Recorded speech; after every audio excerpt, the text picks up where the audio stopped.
Kinakabahan ako actually. Halo-halo yung emotion, na-excite, na kinakabahan, napipressure at the same time. Medyo stress, pero excited. Excited talaga.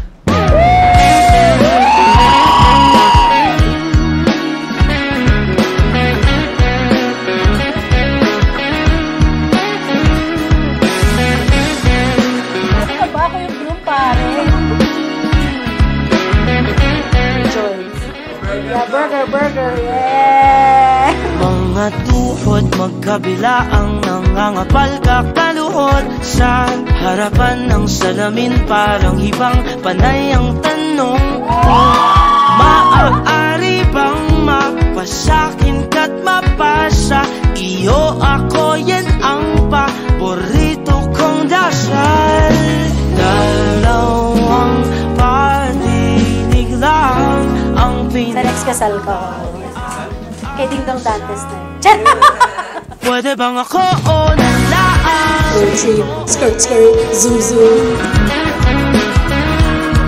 Sabihin mo, oo. Sabihin mo, oo. Sabihin mo, oo.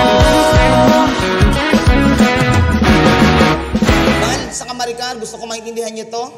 Sa lahat ng naririto, hindi po religion ang may gawa ng kasal. Hindi rin po ang gobyerno ang nag-originate ng kasal. Ang kasal po, ang unang nakakita o ang pag-iisa ng dalawang tao, ang Diyos po ang gumawa. Kaya sabi, ang pinagsama ng Diyos, huwag paghiwalayin ng dollar, huwag paghiwalayin ng pera, huwag paghiwalayin ng mga tao sa paligid ninyo.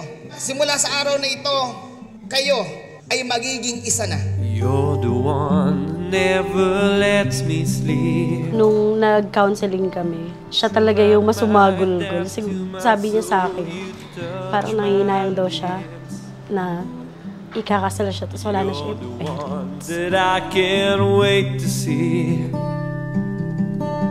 Salamat sa pagtupad ng araw na ito, my love.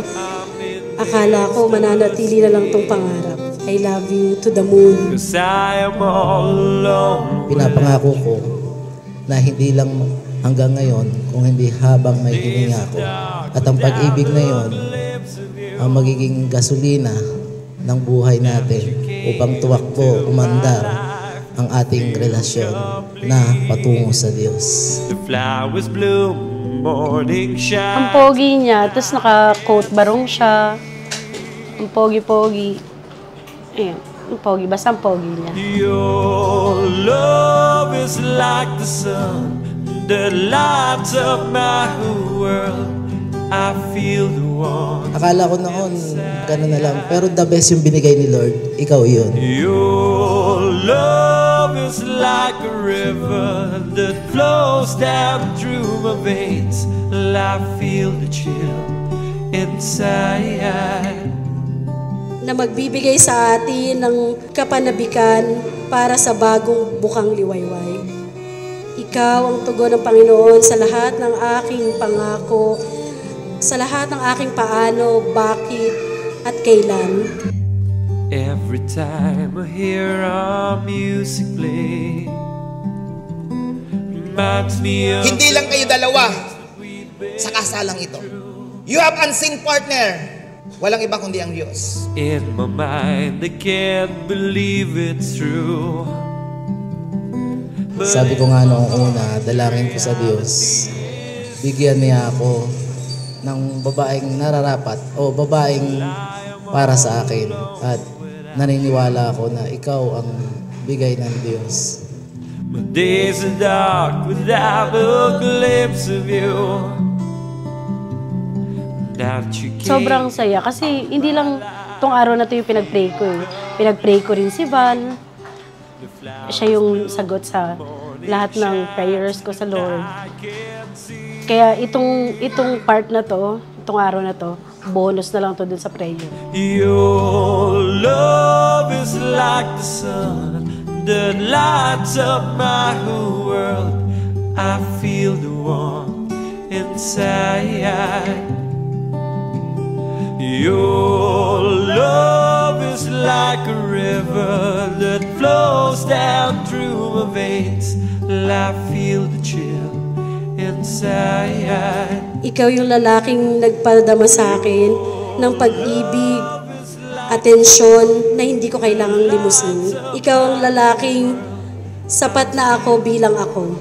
Yung lalaking mas mahal si Lord, higit sa kanino man. Your love is like a river that flows down through my Maricar, veins. ipinapangako ko na hindi tayo maghihiwalay. Ano man, pagsubok o problema ang dumating, sisikapin ko, gagawin ko na panghawakan yung tayo.